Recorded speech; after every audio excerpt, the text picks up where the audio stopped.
감염병뿐만 아니라 대부분의 질병의 예방은 의료만으로 해결할 수 있는 문제가 아닙니다. 국제 질병 정보 수집의 교류뿐만 아니라 다양화도 필요한 시점이 아닌가.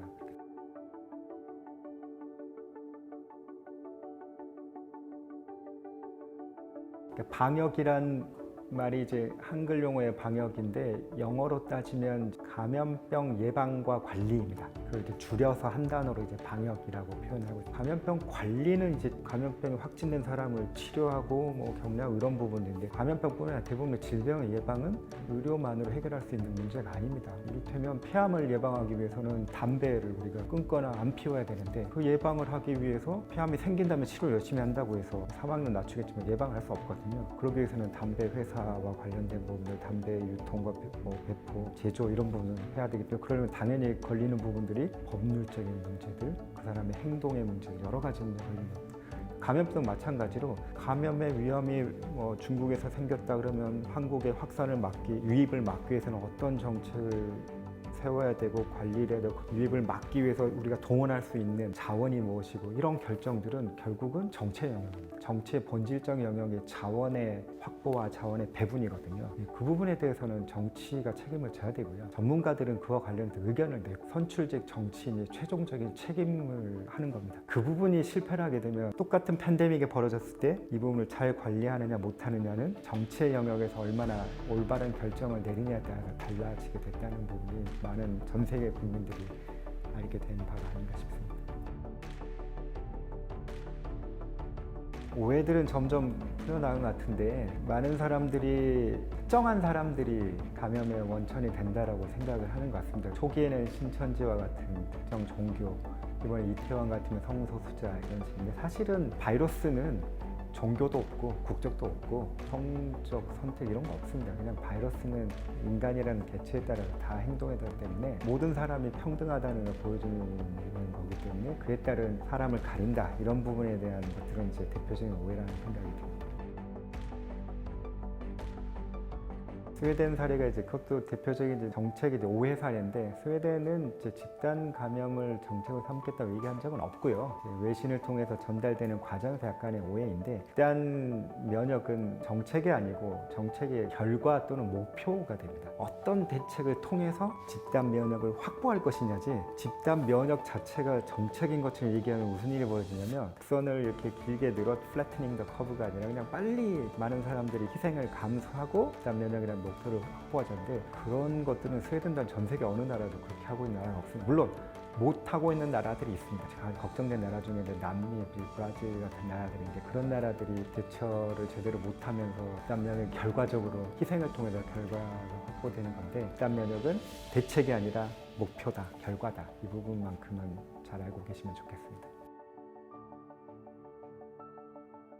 바이러스학 자체 전공은 아니라서 몇 년에 어떻게는 잘 모르겠는데 지난번 사스 때 그리고 메르스 때 그리고 이번 보면 대략 한 7, 8년 주기로 한 번씩 생기는 것 같습니다. 3년에서 5년만큼은 또 생길 거다? 그런 판단은 조금 아직 이른 판단인 것 같고요. 네, 그런 상황을 대비하는 목표는 해야 되겠다. 네, 메르스 때는 병원 내에서만 감염됐기 때문에 병원만 잘 관련됐죠. 이제 코로나19 때는 팬데믹 상황이고 지역사회 전체 감염이라서 코로나19에 준한 우리 사회가 얼마나 준비가 되어 있는지 차곡차곡 준비가 되지 않겠느냐 그런 생각을 하고 있습니다. 결국은 그와 같은 감염병이 우리나라 내부에서 새로 생길 가능성이 높고 외부를 통해 유입이 될 거기 때문에 유입한 이후에 국경을 봉쇄한다든지 유입을 막는다든지 이런 봉쇄 정책이 타당하지 않다는 부분이 이번 경험을 통해 알게 된 겁니다. 그렇다 그러면 결국은 국제적인 협조, 공조 언제까지 그쪽의 정보를 바탕으로 공유를 하겠냐. 적어도 동북아시아의 주요 기가 있을 법한 나라들에는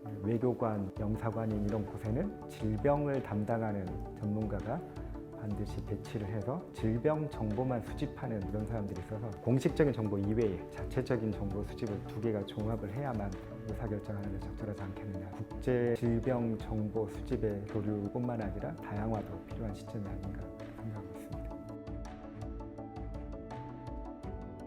백신이 개발이 되고 백신이 개발돼서 상당수 인구 집단이 백신 접종이 돼서 집단 면역 이게 어느 정도 확보가 됐다는 전제 아래일 텐데 3년에서 5년 이내는 쉽지 않을 것 같다는 생각이 듭니다. 결국은 앞으로나마 해외여행이라는 게 꼭 필요한 비즈니스 혹은 복무상의 이런 부분의 출장이 아닌 이상 해외여행을 다니는 일들은 조금 낙관적으로 생각하면 동북아시아에서 잘 관리를 하면 이제 가까운 나라는 시도를 해볼 수 있겠지만 지금처럼 전 세계를 상대로 한 그런 여행 쉽지 않을 것 같다는 생각이 듭니다. 랜선 여행을 다니셔야죠 이제. 역학이라는 학문을 잘 모르셨는데 이제 메르스 유행 때 그나마 역학조사라는 개념과 많은 분들이 알게 되셨습니다. 역학조사, 즉 감염병이 생겼을 때 누가 어떻게 어디서 감염돼서 확산되고 이런 부분을 조사하는 게 이제 1번 일이었고요. 감염병이 아닌 경우도 그렇듯이 인구 집단에서 질병의 분포와 원인을 파악하는 학문 분야입니다. 주로 그동안은 의사 면허가 있는 분들이 주로 진료가 아닌 부분에서 연구와 정책을 하는 분야 학문이었는데 최근에는 우리나라로도 외국도 그렇고 이런 일들을 꼭 뭐 의사 면허 소지자가 꼭 해야 되느냐 뭐 그렇지 않거든요.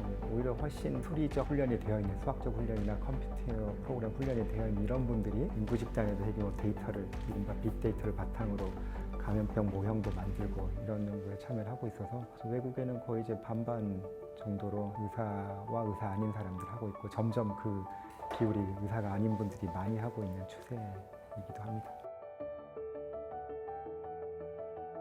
인턴을 마치고 이제 전문의를 하기 위해서 전문 과목을 선택할 때 예방의학이라는 분야가 전문의 중에 하나, 클리닉을 열어서 진료를 하지 않는 이제 거의 유일한 전문의라고 보시면 됩니다.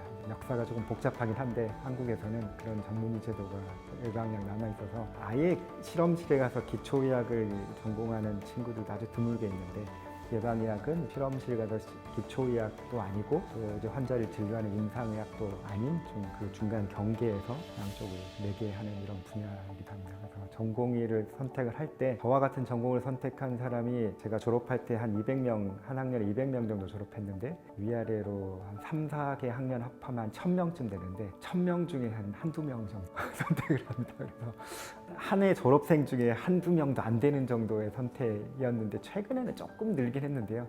그만큼 좀 희귀한 전공이고 특히나 그 안에서도 코로나19 같은 감염병의 역학을 전공하는 사람들은 우리나라 전체를 통틀어도 10손가락 안밖에 안 됩니다. 쉬운 선택들은 다 아닌데요. 불안한 선택이라고 생각들 들지는 않고 어차피 불확실성이 많은 시기라면 한 번쯤은 고민을 해볼 만한 선택이라고 저는 이제 후배 의과대학생 이제 후배들한테 많은 지금 이제 광고를 하고 있습니다. 이런 인력들을 더 길러내고 하려면 이번 기회에 중요성만큼은 각인이 된 것 같고 전쟁이 나야만 군대를 만들고 이런 게 아닌 것처럼 팬데믹이 벌어져야만 그런 대비하는 사람을 만들면 안 되지 않을까요? 그래서 이번 기회에 감염병 역학 뿐만 아니라 이런 역학자가 훈련이 되어 있고 감염병이 확산되면 감염병 그렇지 않은 상황에서는 환경적인 요인들, 만성병 요인들 이런 부분들이 훈련이 될 수 있도록 연구자들을 양성하는 게 매우 중요한 계기이자 기회라고 생각을 하고 있습니다. 제가 전공하고 있는 분야가 이제 역학이라는 분야는 인구 집단에 수집된 데이터를 바탕으로 어떤 효과가 있는지에 대한 원인을 파악하는 이런 연구라서 제가 하고 있는 일을 더 열심히 잘하면 이 일을 목적을 채워나가는 데는 큰 어려움이 없을 거라 생각이 들고 이번 기회에 대학에 속해 있는 다른 여러분들이 저와 같은 일을 하고 있는 전공의 어떤 특수성 혹은 뭐 중요성 잘 모르고 계셨다면 이번 기회에 감염병 대유행이라는 시대에 역학이라는 분야가 어떤 일을 하고 있는지에 대해서 알리는 이런 기회도 될 거라는 생각이 듭니다.